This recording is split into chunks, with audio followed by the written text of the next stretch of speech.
All right, so if you plot the zeros of the original function, it goes through -5, 3, 0, 2, and 4. It's odd, so that means it needs to end in opposite directions. So at this point, our graphs could look different depending on how we graphed it. So some of you might have taken your odd function, started it down below, came up, went through again. So that's one possibility. Another alternative was starting high, going low, coming up. Maybe you go way down, maybe you go way up.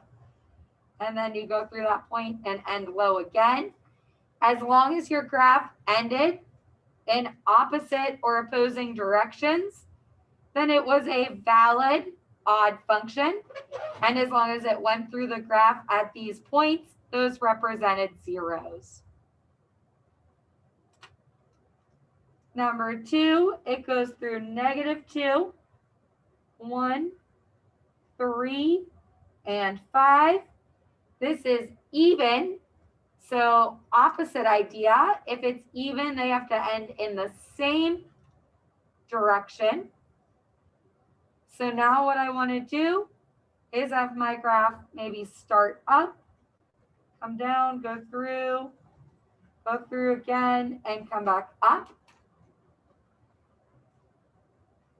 Maybe it started low, it goes through, up, comes down. But again, the idea is that an even graph ends in the same direction.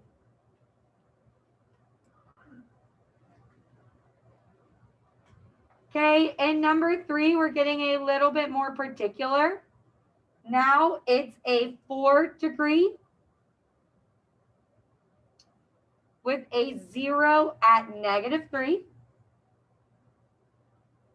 a max at x equals 2, and a minimum at -1.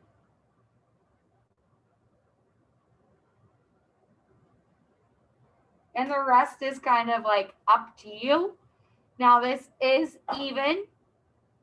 So if it's an even of degree 4, then I need to have how many max and mins? A degree 4 even function will have 1 less max or mins. So I need to make sure I show 3 total max mins. They gave me 2. So I could add another one pretty much anywhere I want, as long as these 3 points are incorporated. So I know this needs to be a high point. That needs to be a low point. So there gives me 2 max and 2 mins and my correct 0. Now I need to just add back one other min or max. So maybe I turn this graph around here and bring it back up. So I gave a min at 4. That means that graph needs to end up. So the graph has 2 real zeros, 2 imaginary zeros, ends in the same direction, making it even, and it has 3 max or mins.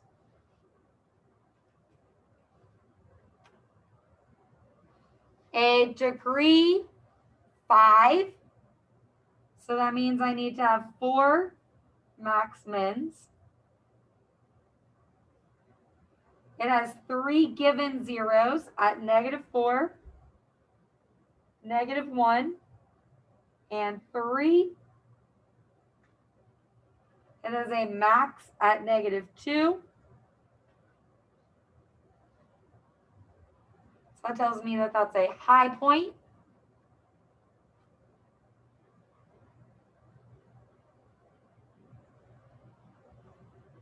So I know it's going up and down. Maybe in here, turns around and goes back up. So that gives me 1, 2, 3 zeros, 2 extrema. So I need one more extrema. And maybe one more. It ends in opposite directions.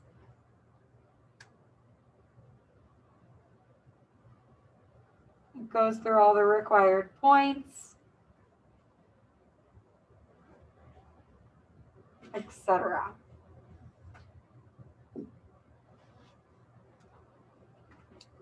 An odd function with zeros at -1, 2, and 5, and a negative leading coefficient. So if it has a negative leading coefficient, now that tells me I start high and end low. So an odd function with a negative leading coefficient goes back to your x approaches. That tells me that f of x is at positive infinity to start, and f of x is at negative infinity to end. That's what a negative leading coefficient tells you. So if those are my zeros, it's odd, then maybe I start up here, crosses, and ends down there.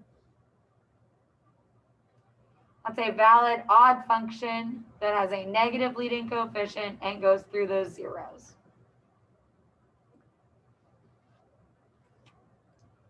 An even function with a min at 3.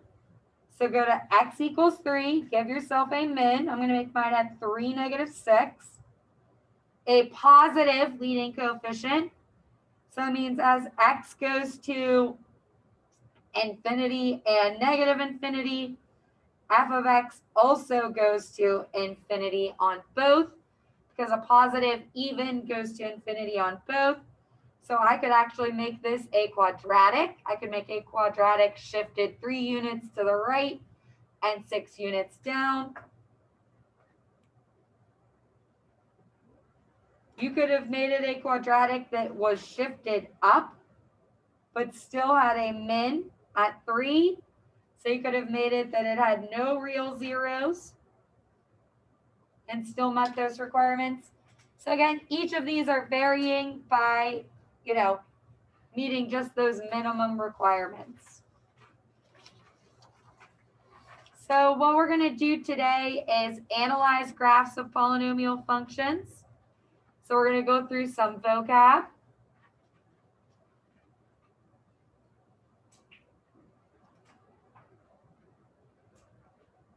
The graph of a polynomial function can be found by making a table of values. I'm going to show you how to make a table of values on the graphing calculators. So you make a table of values to find several points. Then you connect the points to make a smooth continuous curve. So it's make a table of values.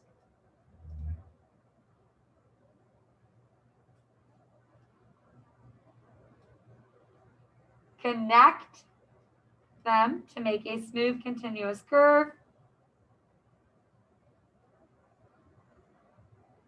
And you're going to plot the points from the table. So you plot the points from the table. Knowing end behavior will help us. So that's what we were just looking at there. Going back through, reiterating end behavior from lesson 6.3. All polynomials have graphs that are smooth, continuous curves. Smooth, continuous curves.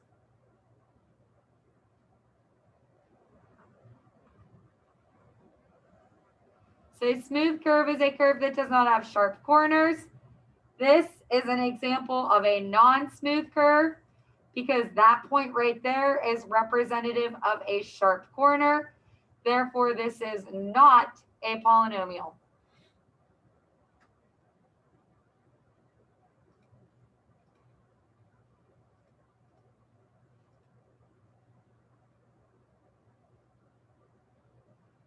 Graphs with holes and breaks are also not continuous curves. So here is a hole. A hole is a graph in which you can see that it approaches from both sides, but there's left with that empty space. A break is where your graph physically jumps from one point to the other. So a break is also known as a jump.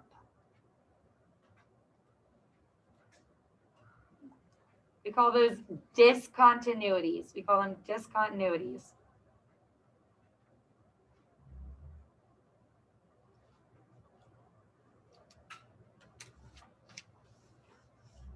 So let's make a table of values. So what you're going to do is take out a graphing calculator.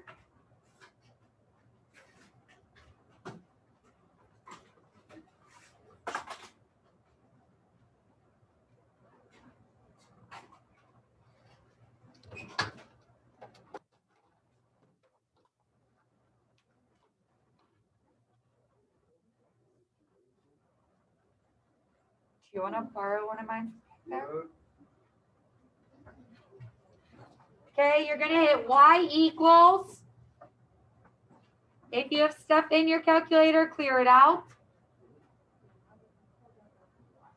You're going to type in your function negative x to the fourth plus x cubed. Make sure you go down after your exponents. Plus 3x squared plus 2x.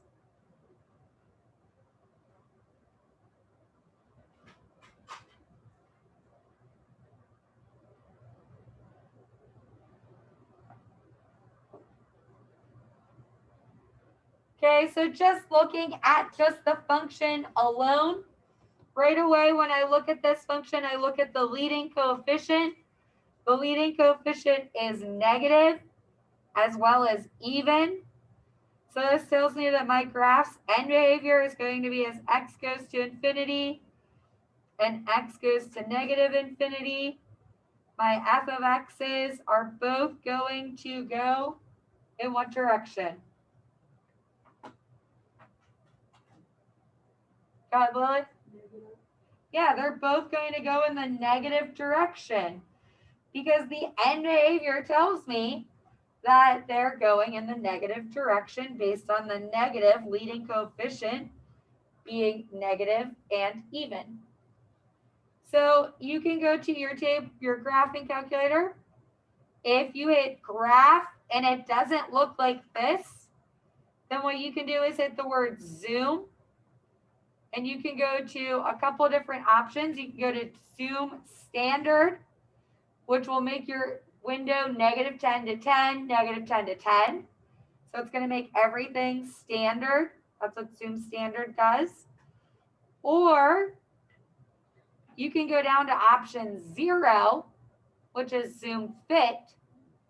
And what that's going to do is fit the window to your data. So in this case, though, zoom fit, in my opinion, is kind of way too close up to that graph. So sometimes our graphing calculators are not the smartest. They zoom in kind of funky, so I always hit like a zoom 6 as well. Now, if you're in stats, zoom standard tends to work better because it will go in based off your data. Okay, so what do you notice about this graph? We notice that we have a 0 here and here. So I have 2 zeros. I notice that it has a max here and then kind of like a max min thing sort of happening in here. So we can see that we have 1, 2, 3 max and min. So like 1, 2, 3, making it degree 4. And then 2 zeros, meaning I have 2 irrational zeros as well. If you hit second, okay, go to table. Mine's probably in ask mode. So you can change it to ask or to be complete. If you hit second window, that's where you can change that setting. So if you change it to auto, and table starts 0, it's just going to make your table from 0 in the middle. So if I go back to table now, you can see it starts at 0 and it's in the middle.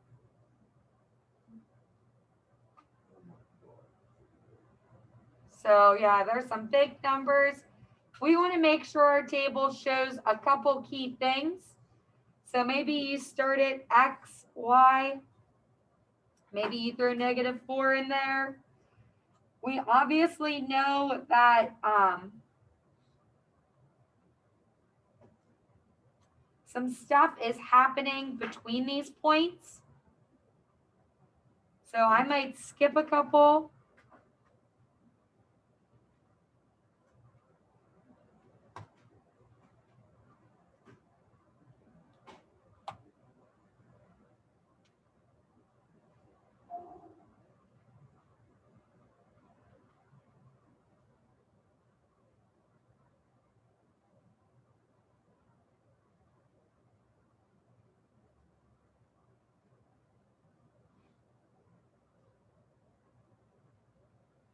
So what you'll notice is I left a blank space here because I watched my data go from positive to negative, which tells me there is a 0. So what we're going to be learning today is how to find that 0 from the graphing calculator. So that 0 is very findable. So what you're going to do is go back to graph. You're going to go to second and trace. And you're going to go to the option that says 0. So we're going to go down to option 2. So what you're going to get is a blinking cursor. You're going to put the cursor to the left because it's left bound of the 0. So if this is my 0, to the left of it is above. You're going to hit enter.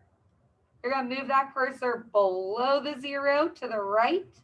Hit enter. You're going to hit enter one last time.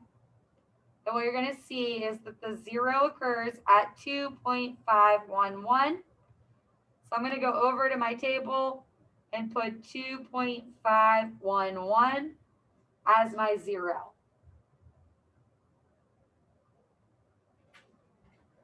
So again, I know this graph has 2 zeros, so I could plot that at 0, 0 and 2.511. I'm going to make my boxes go by halves just so it's easier for me to graph.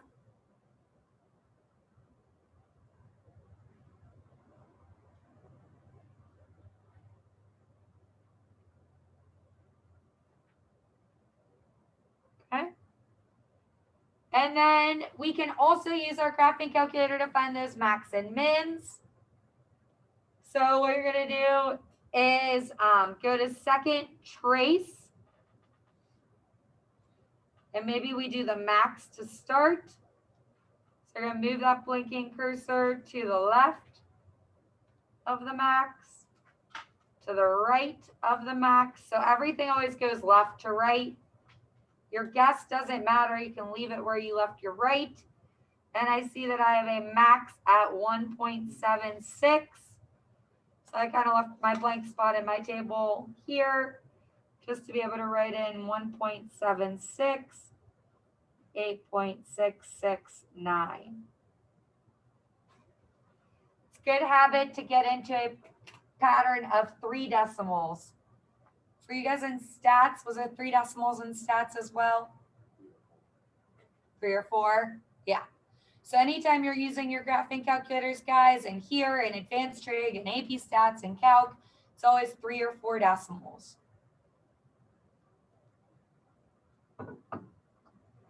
So let's go to our graph and plot that point. So you have 1.76 and 8.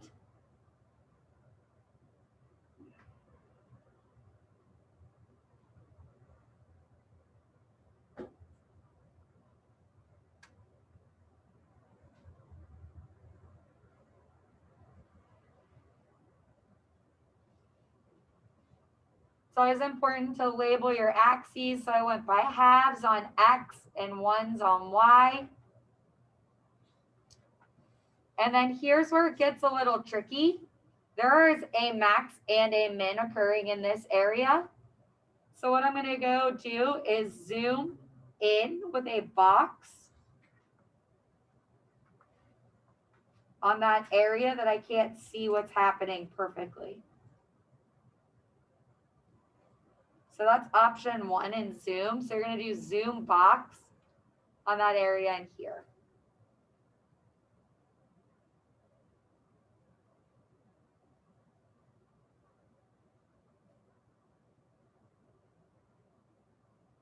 Okay. So we can see there's a vertical tangent, and we'll talk about what that means in terms of our graph later. So go ahead and plot your other points. So we have 0, 0, our max, our 0, and then we have -1, -1.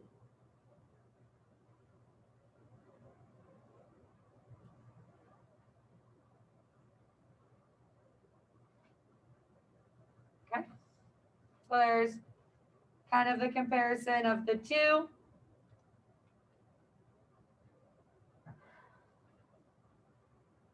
This calculator is taking a long time to think. Yeah. Sure. So if you ever want to zoom in on a particular area, like let's say I want to zoom in on the max, you can go to second, go to option zoom. Oops, sorry, just hit zoom, sorry. So you're sitting second. And then option 1 is Z box, and you can put a box. So you just hit enter, and then you can create a box on your graphing calculator, and anything you put in that box, so you hit enter on the corners, is all it's going to zoom in on. So since I made my box flat, it couldn't zoom in on anything. So oftentimes zoom box, you just have to be careful. So you can hit enter, you can go down and left, you can go down and right, but you do need to create that box. If I were to keep it flat, I'd get that error again. So you just gotta make sure you go over and down.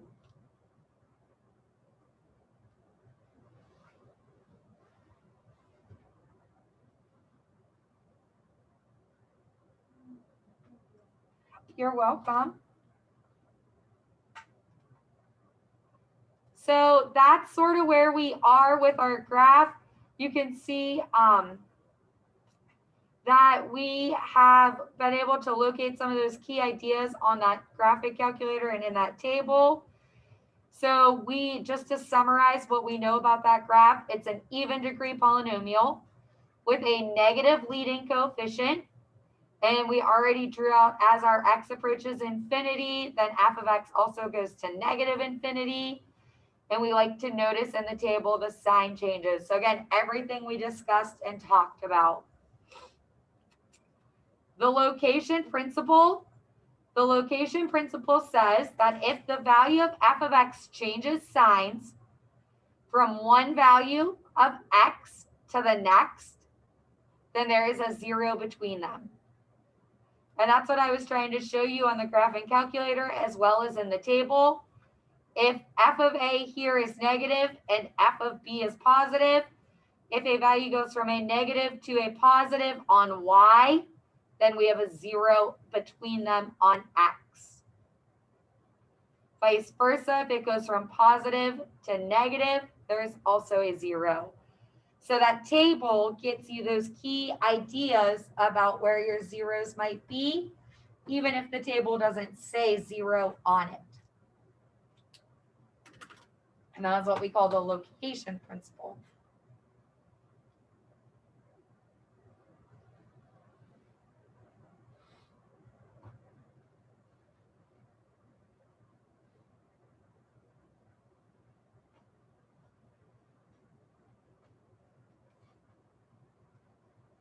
So we can locate the zeros of a function by determining where they occur from the table. So we have x cubed minus 4x squared plus 3x plus 1. So go ahead, go back to your graphing calculator. Change the function from that x to the 4th to this x cubed. So I'm just going to delete what was out in front so I don't have to retype my x cubed. I'm going to change my positive here to a negative and the 3 to a 4. So I have that x cubed minus 4x squared plus 3x plus 1. Without looking at the graph and going right to the table, I'm going to investigate those numbers and look for sign changes. So what I notice is right here at -1, we're at -7, but at 0, we're at +1. So that tells me, based on the location principle, that there is a root, aka a 0, between -1 and 0.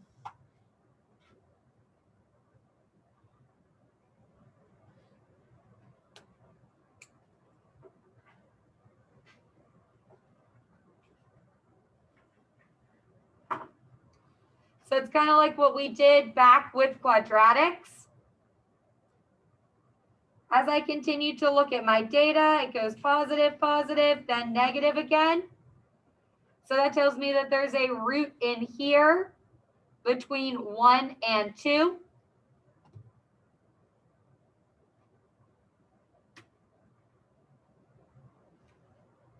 As well as another one, because 2 is negative and 3 is positive between 2 and 3.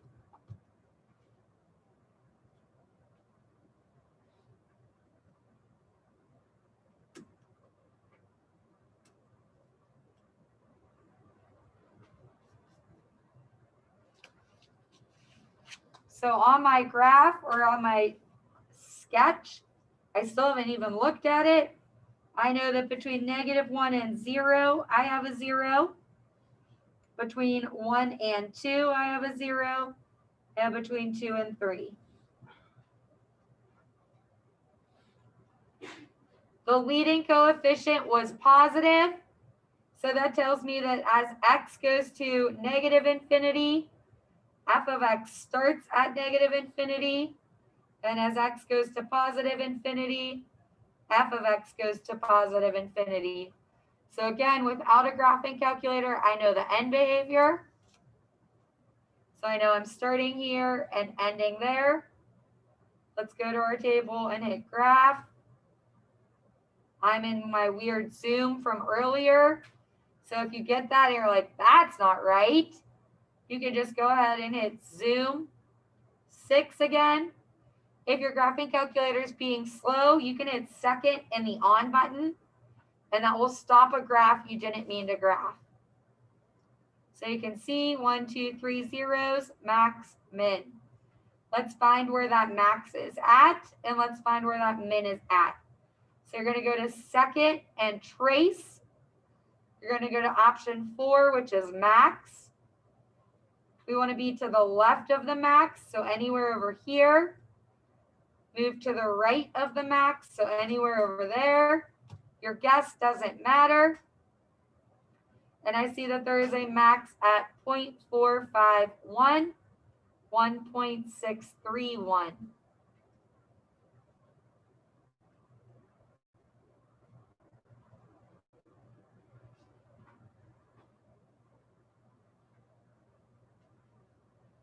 And then I also see there's a min, so I hit second, trace, go to option 4 for min, or sorry, option 3 for min. Be it to the left of it, go to the right of it, hit enter, and we get 2.215, negative 1.112.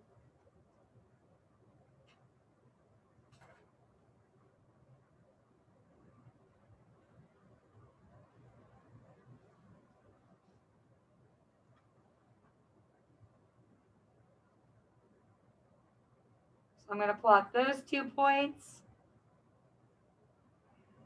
and sketch my curve.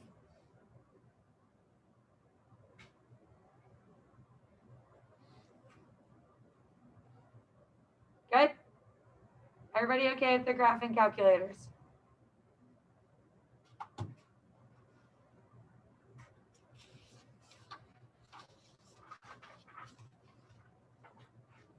So what we're going to end with is just that there is some terminology that goes with that. So relative mins and relative maxes are relative to that area on the graph. An absolute min and an absolute max is the highest or lowest. So relative means with respect to what's happening on that graph. And then it also tells us, like we talked about before, the number of degrees. So if this graph has 3 turning points, then we know this is a degree 4 at a minimum.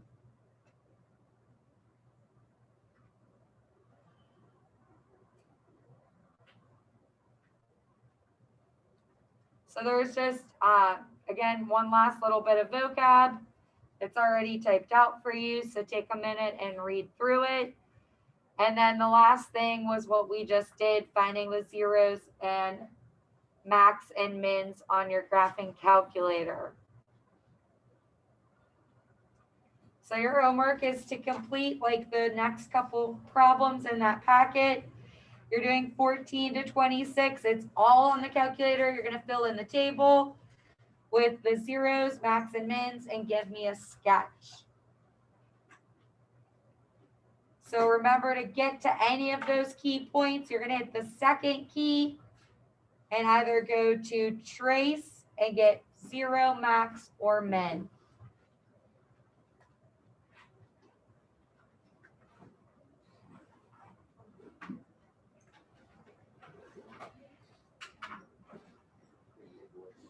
And then 14 to 26.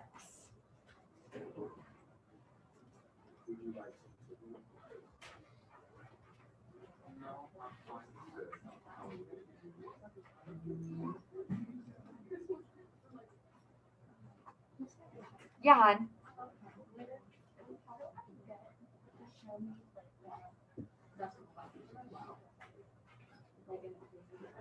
You mean like how I had some typed in? Yeah. So if you go back to second table set, yeah. If you change it, so it's like whatever you pick here to start is what it's going to start at. If you change the delta table to a number, like if you change it to 0.5, then when you go to your table, now it's going to go by 0.5s. If you change it to like 0.25, it would go by. So yeah, that table set is going to tell you where it starts and how and what values it goes by. Okay, thank you. You're very welcome.